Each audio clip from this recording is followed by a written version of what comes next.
My dear friend, सबसे पहले आज मैं आपको जो वीडियो दे रहा हूं, आप कंडीशनल का नाम सुने होंगे। यहाँ पे कंडीशनल में कुछ काम करेंगे हम लोग, और कंडीशनल बहुत इंपॉर्टेंट है एग्जाम के लिए, और आपको पता है ना क्वेश्चन वहीं से पूछे जाते हैं। तो सबसे पहले आप देखें और समझने का प्रयास करें कि आखिर कंडीशनल हम कैसे यूज करते हैं। कंडीशनल का मतलब है बेटा शर्त, और कंडीशन होते हैं तीन तरह के, प्रेजेंट, पास्ट और फ्यूचर। तो कंडीशन जो हम लोग बोलते हैं, जो बोलचाल में प्रयोग करते हैं, वो या तो फ्यूचर होगा या तो पास्ट होगा। प्रेजेंट में कंडीशन नहीं, प्रेजेंट में बनाते हैं अंग्रेजी, बट कंडीशन तो हमेशा पास्ट या फ्यूचर होगा। कैसे? हमने बोला यदि तुम पढ़ोगे ना तो पास करोगे, यदि तुम मेरे पास आओगे तो मैं तुम्हारी मदद करूंगा, यदि तुम वहां जाओगे तो वह तुम्हें पीटेगा, राइट? ये प्रेजेंट का होगा। दूसरा हमने करा कि यदि तुम मेरे पास आते तो मैं तुम्हें पढ़ाता। अब यहाँ पे पहले क्लाउज क्या होता है, जैसे इफ एक वर्ड हो, राइट?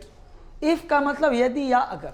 ऐसे ऐसे लगभग 25 से 30 वर्ड हैं, 25 to 30 वर्ड्स, जिसको हम कंडीशनल में यूज कर सकते हैं। और वो मैं आपको एक एक करके हर एक वीडियो में देता रहूंगा ताकि आप रेगुलर उसे सीख पाओ। क्लियर? तो पहला हम लोग का इफ देखते हैं। इफ में बेटा क्या है, कुछ ऐसे क्लाउज है जिसमें इफ लगा रहे, उसे कहेंगे हम इफ क्लाउज, ठीक है? जिसमें इफ नहीं लगाएंगे उसे हम कहेंगे नन इफ क्लाउज, ठीक है? तो इफ क्लाउज और नन इफ क्लाउज, ठीक है बेटा?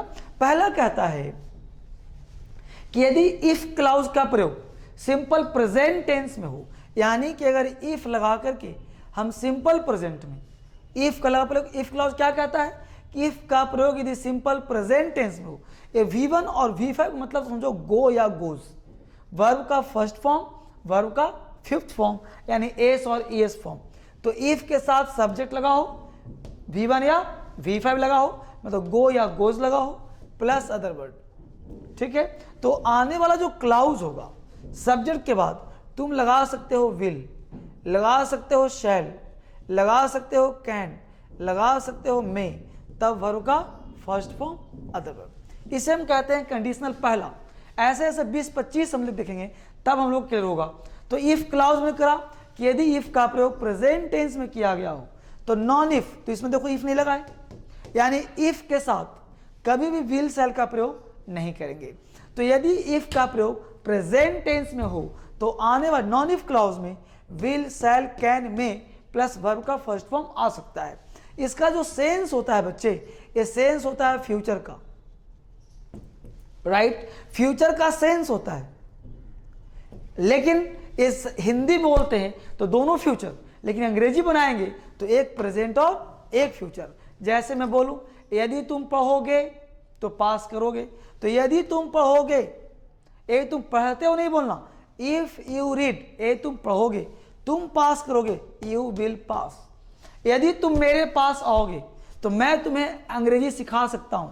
हमने कहा if you come to me I can, है ना, सिखा सकता हूं, तो I can make you learn English, right? हमने कहा ये तुम वहां जाओगे तो वह तुम्हें पीटेगा, if you go to him he will beat you. यदि तुम आगरा जाओगे तो ताजमहल देखोगे, if you go to Agra you will see the Taj Mahal. Clear? यदि तुम मेरे पास आओगे तो तुम अंग्रेजी सीख सकते हो, if you come to me you will learn English, सीख सकते हो, you can learn English. Clear? तो यदि तुम वहां जाओगे तो वह तुम्हें पिटाई करेगा। तो कुछ भी what ever comes your mind, कुछ भी दिमाग में आए बस ध्यान रखना है बेटा, इफ क्लाउज और नॉन इफ क्लाउज। तो इफ क्लाउज के साथ नॉन इफ आना जरूरी होता है। अगर इफ लगा है तो आने वाले क्लाउज में नॉन इफ होगा, मतलब इफ का प्रयोग नहीं होगा। इसके साथ अगर हम विल से लगा देते हैं, इस इफ के साथ अगर कोई मॉडल्स लगा देते हैं तो वो गलत होता है। ठीक है बच्चे? इसके बाद हम देखेंगे कंडीशनल 2। टोटल 25 वीडियोस दूंगा एक एक कंडीशनल कर करके। ठीक है बच्चे?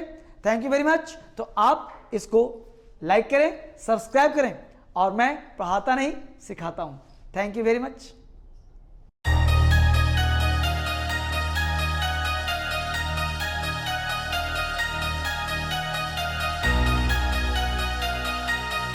quack.